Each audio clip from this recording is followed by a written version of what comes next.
મકાન બાંધવા માટે જેટલી જમીનની જરૂર છે એના કરતાં વધારે જમીન એ પોતે ખરીદે છે, પ્રાપ્ત કરે છે, જે એમના કહેવા પ્રમાણે ભવિષ્યના વિકાસ માટે હોય છે. એટલે પોતાનો ઉદ્યોગ કે પોતાના કારખાનાનો વિકાસ થાય તો એને વધારે વિકસિત કરવા માટે જો વધારે પહેલેથી જમીન ખરીદી દીધી હોય તો એમાં એ પોતે વધારાનું એ મકાન કે કારખાના બાંધી શકે. એટલા માટે ભવિષ્યના વિકાસને ધ્યાનમાં રાખીને અત્યારથી જ એ જરૂર કરતાં વધારે જમીન ખરીદતા હોય છે.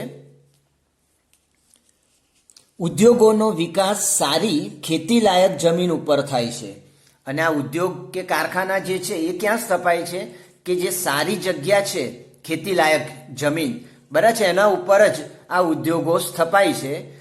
એને કારણે જમીનને નુકસાન કરે છે અને આ વસ્તુ જે છે એ જમીનને નુકસાન કરે છે. એટલે જે ખેતીલાયક જમીન છે એના ઉપર આ ઉદ્યોગો સ્થપાય તો એ ખેતીલાયક જમીન એટલી ઓછી થઈ જાય છે. ઉદ્યોગો પોતાનો નકામો ઘન કચરો જમીનમાં નાખી રાખે છે. આજે પોલિથીન એટલે કે પ્લાસ્ટિક જે છે એનો ઉપયોગ ખૂબ મોટા પ્રમાણમાં થવા લાગ્યો છે. એટલે ઉદ્યોગો જે છે એ પોતાનો જે નકામો ઘન કચરો છે એ જમીન ઉપર નાખી રાખે છે અને એ જમીનમાં ભળે તો એને કારણે જમીન દૂષિત થાય છે. આ જે પોલિથિલિન કહેવાય એટલે કે પ્લાસ્ટિકની બેગ, કોથળીઓ આવે છે ને, પાતળા પ્લાસ્ટિકની કોથળીઓ, એનો ઉપયોગ આજે બહુ જ મોટા પ્રમાણમાં થઈ રહ્યો છે.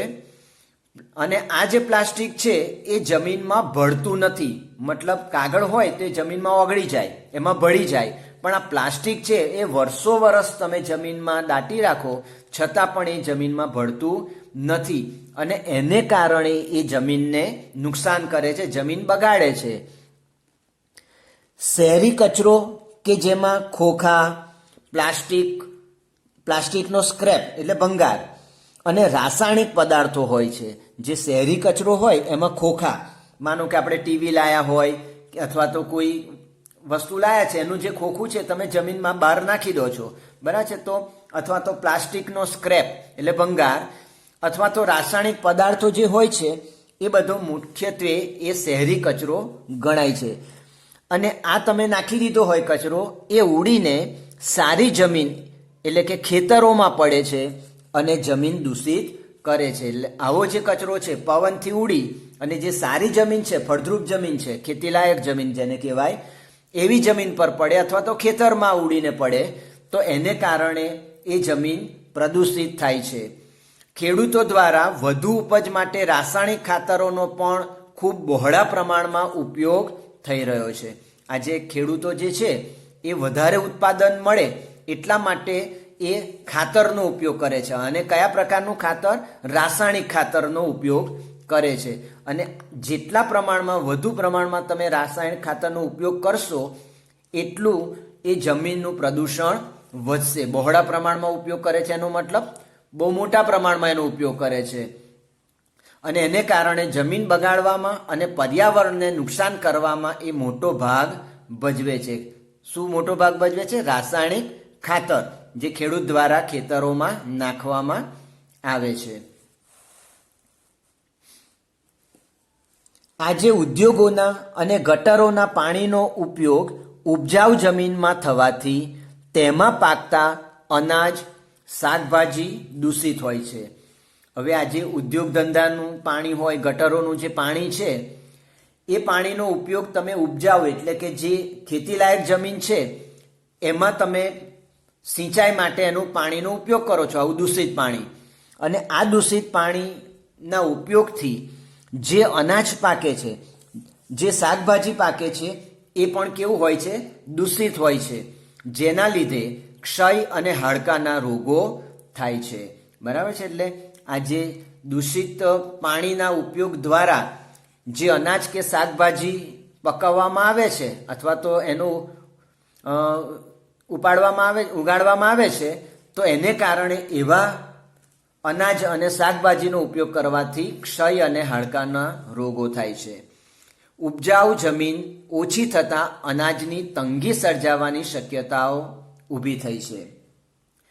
એક બાજુ વિકાસને લીધે આવા ઉદ્યોગો અને કારખાનાઓનો વિકાસ થાય, એ કારખાના નવા સ્થપાય, એટલે કે જે ખેતીલાયક જે જમીન છે ત્યાં આવા ઉદ્યોગો સ્થપાવવાને કારણે એ ખેતીલાયક જમીન ઘટી ગઈ, બસ એનું પ્રમાણ ઓછું થઈ ગયું અને એમાંથી જે ઉત્પાદન થાય છે અનાજ, શાકભાજી, બસ એ ઉત્પાદનની પણ આજે તંગી એટલે કે અનાજની તંગી સર્જાવાની શક્યતા ઊભી થઈ છે. જમીનમાં તે ઉમેરાતા પ્લાસ્ટિક અને કારખાનાઓના પાણી સૂક્ષ્મ જીવાણુઓનો નાશ કરે છે. હવે જમીનમાં જે આપણે પાણી ઉમેરીએ છીએ, મતલબ એનું સિંચાઈ દ્વારા અથવા તો એ પાણી કોઈ પણ કારણથી એ પાણી આવું દૂષિત પાણી જે છે એનો ઉપયોગ થાય તો એને કારણે શું થાય છે કે જે જમીનની અંદર જે સૂક્ષ્મ જીવો છે જેવા કે અળસિયા, પછી અળસિયા એ ખેડૂતોના મિત્ર કહેવાય છે કે જે ખેતી માટે ઉપયોગી છે, ખેતીની ફળદ્રુપતા, જમીનની ફળદ્રુપતા વધારે છે. તો આ જે સૂક્ષ્મ જીવાણુઓ છે એનો નાશ થાય છે. ઉદ્યોગોનો ઘન કચરો પણ સૂક્ષ્મ જીવાણુઓ માટે ઘાતક બની રહ્યો છે. ઉદ્યોગો જે છે એનો જે ઘન કચરો છે એ જમીન ઉપર પહેલાં પડે અને પછી જમીનમાં એનો કસ ભળે તો એને કારણે એ ઘન કચરો પણ સૂક્ષ્મ જીવાણુઓ માટે ઘાતક બની રહ્યો છે, એટલે નુકસાનકારક સાબિત થઈ રહ્યો છે. હવે આ જે જીવાણુઓ છે એ જમીનને ઉપજાઉ બનાવે છે. આવા જે જીવાણુ અળસિયા આપણે વાત કરીને આગળ, તો એ જે જમીન છે એને ઉપજાઉ બનાવે છે, પરંતુ તેના નાશથી જમીન બિનઉપજાઉ બની જાય છે. અને આ બધા પ્રદૂષણથી, જમીનના પ્રદૂષણથી આ બધા સૂક્ષ્મજીવો, અળસિયા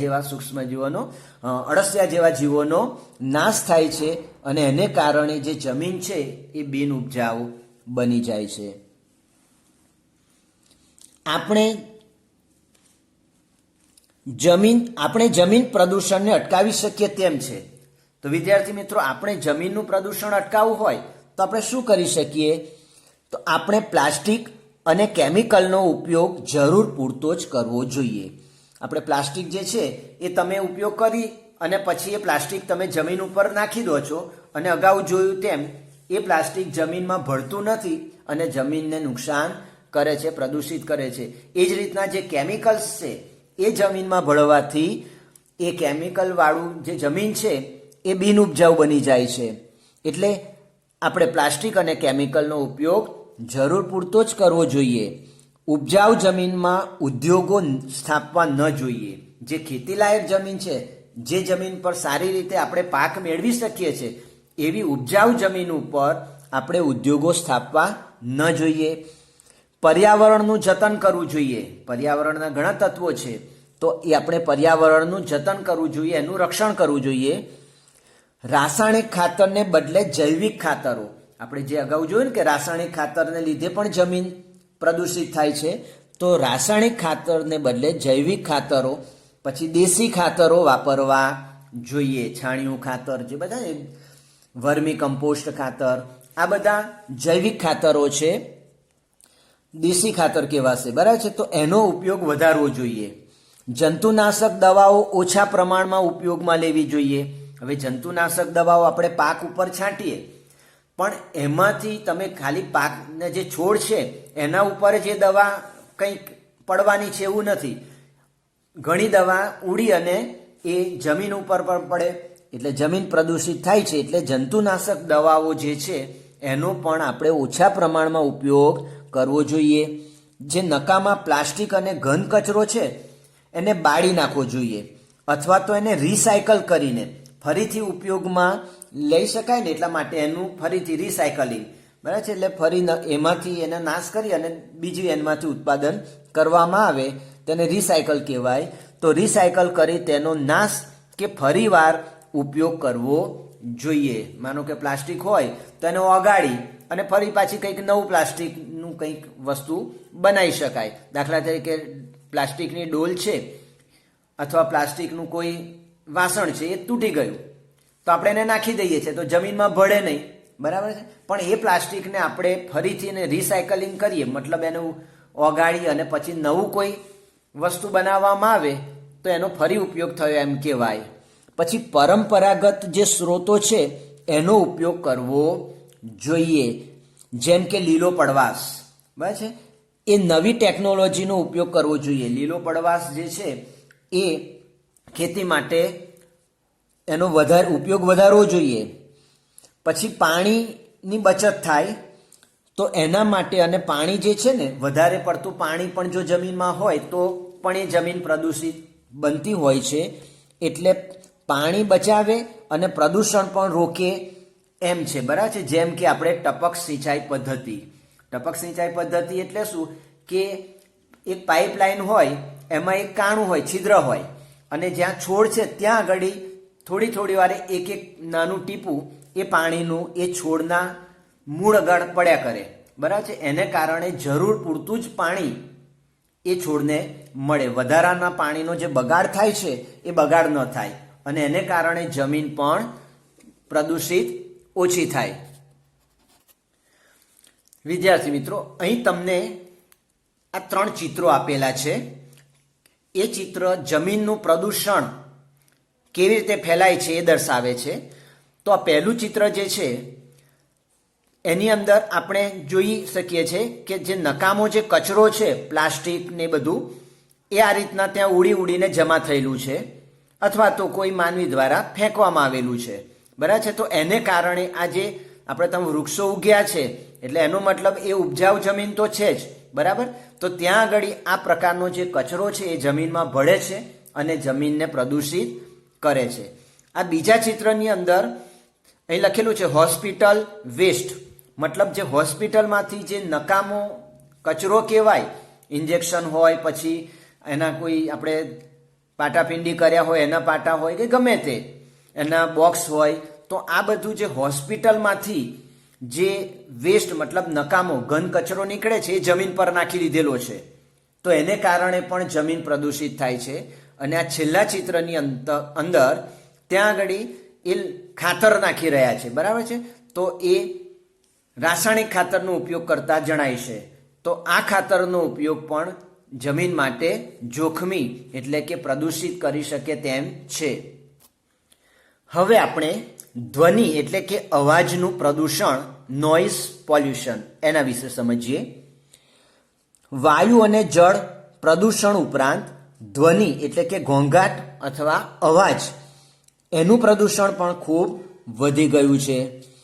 કારખાનાઓમાં ચાલતા યંત્રો, વાહનોના અવાજોના કારણે જે અવાજ થાય છે તે ઘણો ઊંચો હોય છે. આપણે જોઈએ કે આજકાલ આ ધ્વનિનું એટલે કે અવાજનું પણ પ્રદૂષણ વધારે પડતું ફેલાતું જોવા મળે છે.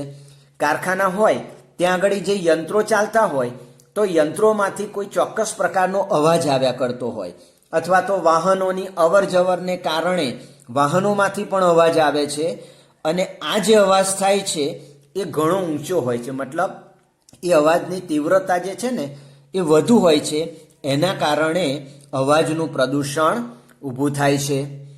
આપણી પ્રજા અને સમગ્ર વિશ્વની પ્રજા એ ઉત્સવ પ્રિય છે. આપણે ભારત દેશની વાત કરીએ તો આપણે ઘણા બધા ઉત્સવો ઉજવીએ છીએ. દિવાળી છે, પછી હોળી છે, ધૂળેટી છે, બરાબર છે, પછી ગણેશ ચતુર્થી. તો આપણે ઘણા બધા ઉત્સવો ઉજવીએ છીએ. આપણી જે પ્રજા છે એ ઉત્સવ પ્રિય પ્રજા છે. આજે સમગ્ર વિશ્વમાં અનેક ઉત્સવો ઉજવાય છે. ઘણા બધા ઉત્સવો આપણે પણ ઉજવીએ છીએ, જેમાં મોટા લાઉડ સ્પીકરો અને બેન્ડ વાજા, ઢોલ વગેરે વગાડવાથી ડીજે દ્વારાથી ધ્વનિનું પ્રદૂષણ થાય છે. એટલે આપણે જોઈએ છે કે આપણે માનો કે ગણેશ ચતુર્થી હોય ત્યારે મોટા આપણે લાઉડ સ્પીકરો, જે આપણે ડીજે કહીએ ને, એ વગાડતા હોઈએ છીએ. એને કારણે બહુ જ મોટો અવાજ એ ફેલાતો હોય છે. આ એક પ્રકારનું ધ્વનિ પ્રદૂષણ કહેવાશે. આજે લગ્ન પ્રસંગ હોય ત્યારે પણ આપણે બેન્ડ વાજા અને ઢોલ ને બધું વગાડતા હોઈએ છીએ, એમાંથી પણ ઘણો બધો અવાજ ઉત્પન્ન થતો હોય છે, બરાબર. એ જ રીતના આપણે દિવાળીમાં ફટાકડા ફોડીએ છીએ તો ફટાકડામાંથી પણ ઘણો મોટો અવાજ આવતો હોય છે. ઘણા ફટાકડા એવા હોય છે કે આપણને કાન પણ ફાટી જાય, બરાબર છે વિદ્યાર્થી મિત્રો? ખબર છે ને, તમે પણ ફોડતા હશો. તો એ અવાજ એ ધ્વનિનું પ્રદૂષણ ફેલાવે છે. હવે આપણે જોઈએ કે ચૂંટણી કે રમતોમાં વિજય થવાથી આપણે જોઈએ કે કોઈ ચૂંટણીની અંદર ચૂંટણીનું પરિણામ આવે, એમાં જે પક્ષ વિજેતા થાય છે એ પક્ષ, અથવા તો રમતની અંદર માનો કોઈ ટુર્નામેન્ટ છે, એ ટુર્નામેન્ટમાં કોઈ ચોક્કસ દેશ જીતે તો એ દેશના જે લોકો છે એ લોકો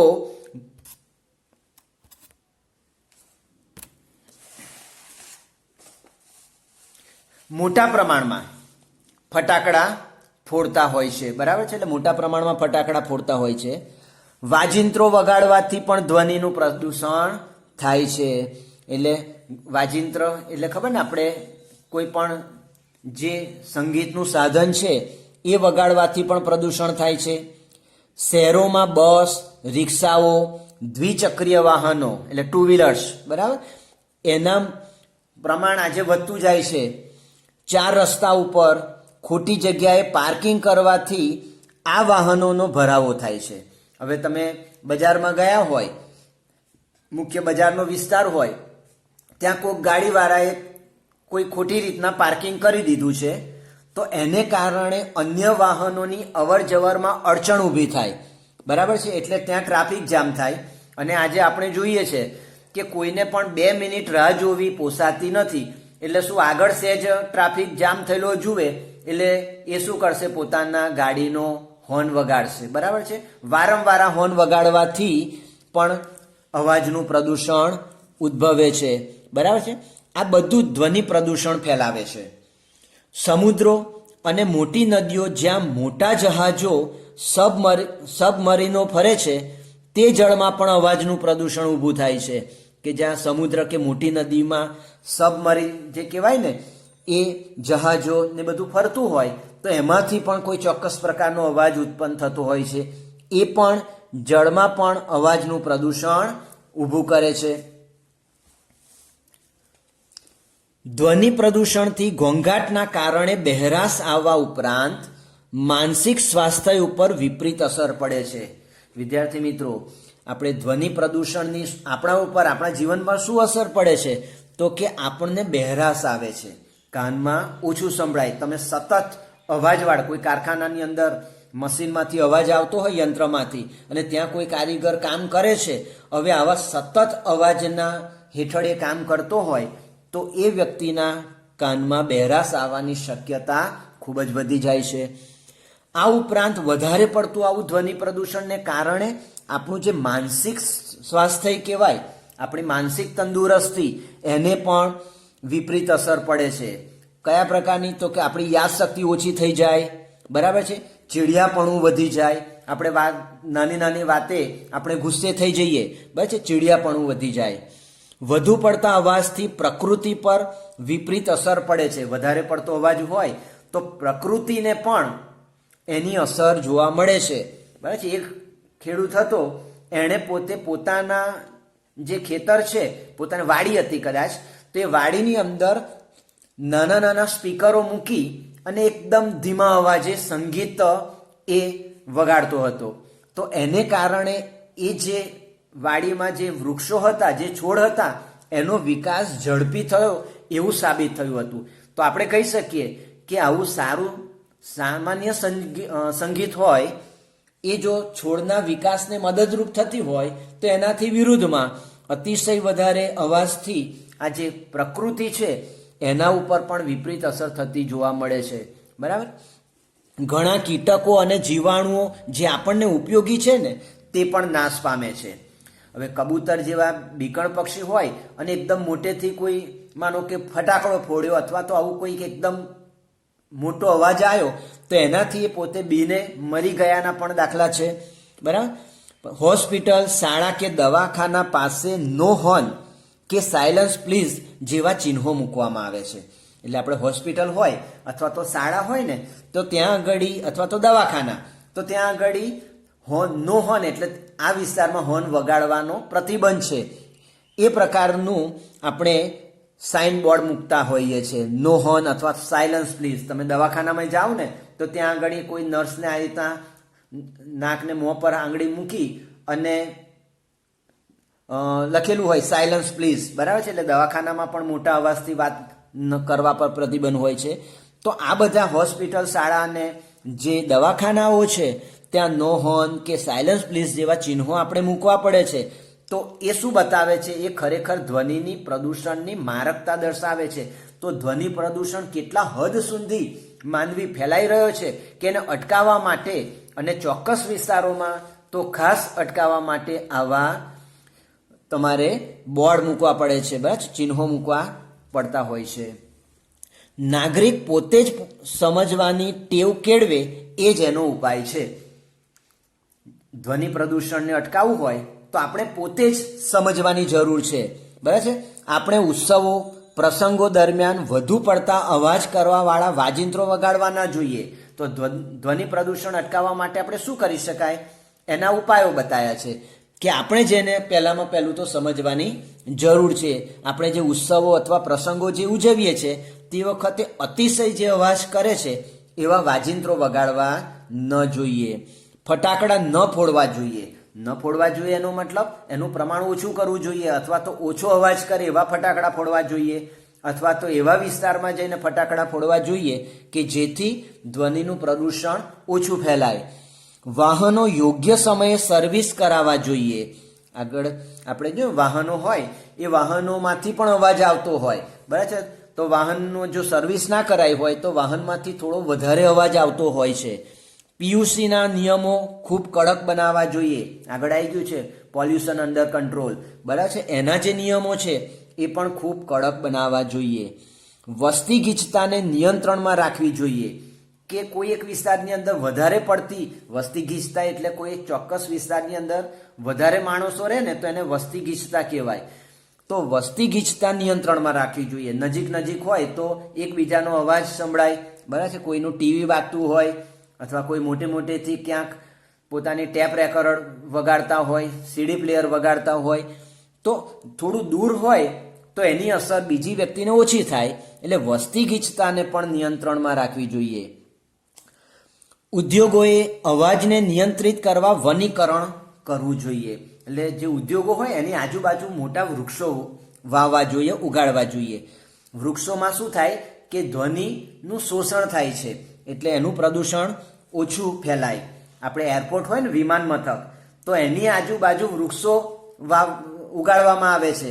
કારણ શું કે તમે વિમાન, હેલિકોપ્ટરનો બધાનો અવાજ તમે નજીકથી સાંભળ્યો હોય, આપણે કેટલું ઊંચું વિમાન ઉડતું હોય છતાં પણ આપણને હજારો ફૂટ વિમાન ઊંચું ઉડે છે છતાં પણ આપણને અહીં આગળ અવાજ સંભળાય છે નીચે, બરાબર, પૃથ્વી ઉપર.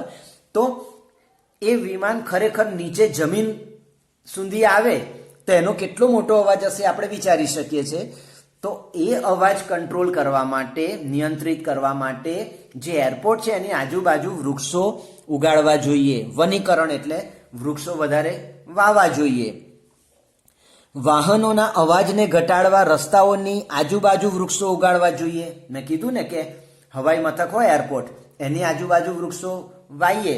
એ જ રીતના જે રસ્તાઓ છે એ રસ્તાની આજુબાજુ જો વૃક્ષો ઉગાડવામાં આવે તો જે અવર જવર કરતા જે વાહનો છે એનો જે અવાજ છે એ અવાજ થોડોક મર્યાદિત થઈ જશે, કેમ કે વૃક્ષો જે છે એ થોડા ઘણા અંશે અવાજનું શોષણ કરે છે, બરાબર. રસ્તાઓ પહોળા બનાવવા જોઈએ. હવે રસ્તા પહોળા બનાવીએ એને કારણે જે ટ્રાફિકની જે સમસ્યા છે એ સમસ્યા થોડી ઘટી જશે. એટલે વધારે હોર્ન જે લોકો વગાડે છે એ પણ ઓછું થઈ જશે, બરાબર છે, અટકી જશે. વધુ પડતા ટ્રાફિકની સમસ્યા હોય ત્યાં વન વે બનાવવા જોઈએ. એટલે એક જ દિશામાં જઈ શકાય, કાં તો જઈ શકાય કાં તો ત્યાંથી આવી શકાય. એટલે વન વે કહેવાય કે એક જ દિશામાં તમે એ તમારું વાહન જે રસ્તા ઉપર લઈ જઈ શકો એને વન વે કહેવાય, બરાબર છે. તો વન વે બનાવવા જોઈએ. આપણી સમય સૂચકતા અને સમજદારી જ આપણને પ્રદૂષણથી બચાવી શકે છે. આપણી સમય સૂચકતા અને આપણી જે સમજદારી જે છે એ સમજદારી કેળવી જ પડશે, તો જ આપણે આ પ્રદૂષણમાંથી બચી શકીશું, બરાબર છે. અથવા તો આપણે જે દુનિયા છે, આપણું વિશ્વ, એને પ્રદૂષણમાંથી બચાવી શકાય. હવે આપણે આગળ જોઈએ. આપણને ખ્યાલ છે કે પાણી અમૂલ્ય છે. બરાબર છે, પાણી ખૂબ જ અમૂલ્ય છે. પાણી વગર જીવન શક્ય નથી. એ બધાને સમજાય છે ખરું, પાણી કેટલું અમૂલ્ય છે એ સૌને સમજાય છે. છતાં પણ આપણે પાણીનું પ્રદૂષણ ફેલાવીએ જ છે, બરાબર છે, અથવા પાણીનો બગાડ કરીએ છીએ. છતાં મિનરલ વોટર ખરીદતી વખતે આપણે પાણીની કટોકટીને ગંભીરતાથી લેતા નથી. હવે પાણી આપણે એટલું પાણી તો ઘરે ઘણું બધું ઢોળી દેતા હોય, એ જ વસ્તુ આપણે ક્યાંક બહાર ગયા હોય તો 1 લીટર પાણીની બોટલના તમે એની કિંમત ચૂકવો છો કે જે આપણે ઘરે એનો કોઈ શું કહેવાય, એની કોઈ કિંમતની આપણને ખ્યાલ જ નથી. બસ આપણે કિંમતની ગણતરી કરતા જ નથી, એટલું પાણી આપણે બગાડીએ છીએ. બરાબર, એટલે મિનરલ વોટર ખરીદીએ ત્યારે ખ્યાલ આવે કે આપણે 1 લીટર પાણીના આપણે આટલી બધી કિંમત ચૂકવીએ છીએ. આટલી કટોકટીની પણ આપણે ગંભીરતા લેતા નથી. સવાલ માત્ર પાણીનો નથી. ગાંધીજી ખરા ને, એમણે એવું કીધેલું હતું કે જળ, જમીન અને જંગલ એ સામુદાયિક સ્ત્રોતો છે. એટલે સામૂહિક સ્ત્રોતો છે. જળ, જમીન અને જંગલ એ બધા માટે છે, માત્ર આપણા માટે નથી. બરાબર છે, એટલે માનો કે તળાવ હોય કે તળાવનું પાણી હોય એ આપણા એટલા માટે જ નહીં કે એનો આપણે વધારે પડતો બિનજરૂરી ઉપયોગ કર્યા કરીએ. બરાબર છે, એટલે એ સામુદાયિક એટલે સર્વનો એ સ્ત્રોત છે. એની ઉપર સૌનો સમાન હક છે, બધાનો એક સરખો હક છે. એને વેપારની વસ્તુ બનાવવી એ નૈતિક ગુનો છે. માનો કે પાણી જે છે, જળ, બરાબર છે, એ સામુદાયિક સ્ત્રોત છે. છતાં પણ આજે આપણે બજારની અંદર મિનરલ વોટરના નામે પાણીની બોટલો અને પાણીના જગ, બરાબર છે, એ વેચાતા હોય છે, એની કિંમત આપણે ચૂકવીએ છીએ. તો એ જળ જે છે એ ખરેખર સામુદાયિક સ્ત્રોત છે, એને આપણે વેપારની વસ્તુ બનાવી દીધી છે. પણ ખરેખર એ શું છે? આપણો નૈતિક ગુનો કહેવાય. માનવ નિર્મિત સમસ્યાઓમાં પાણીનું પ્રદૂષણ અગ્રસ્થાને છે. વિદ્યાર્થી મિત્રો, આ ધ્યાન રાખજો, વારંવાર પૂછેલું છે કે માણસ દ્વારા જે પણ પ્રદૂષણ ફેલાય છે, જે સમસ્યાઓ ફેલાય છે, એમાં જે સમસ્યાઓ છે એ સમસ્યાઓમાં પાણીનું પ્રદૂષણ સૌથી ટોચ ઉપર છે, અગ્રસ્થાને છે. એનો ઉત્તર શોધવો આપણી સહિયારી સામૂહિક જનચેતનાની જવાબદારી બની ગઈ છે. હવે આ જે પાણીનું પ્રદૂષણ છે એને અટકાવવું જ પડે. બરાબર છે, એની જરૂરિયાત ઊભી થઈ જ છે પાણીના પ્રદૂષણને અટકાવવાની. તો એનો ઉત્તર અથવા એનો વિકલ્પ એ શોધવો એ આપણી સામૂહિક, મારી એકલાની નહીં કે તમારા એકલા નહીં, આપણા સૌની સામૂહિક, બરાબર છે, જનચેતનાથી, બરાબર છે, આપણે જાગૃતિ લાવવી પડશે. એ જનચેતનાની જવાબદારી બની ગઈ છે. આજે પ્રદૂષણ માટે તમામ લોકોએ પોતાની જવાબદારી સમજી તેને સ્વચ્છ અને તંદુરસ્ત બનાવવા યોગ્ય ઉપાયો કરવા જ પડશે.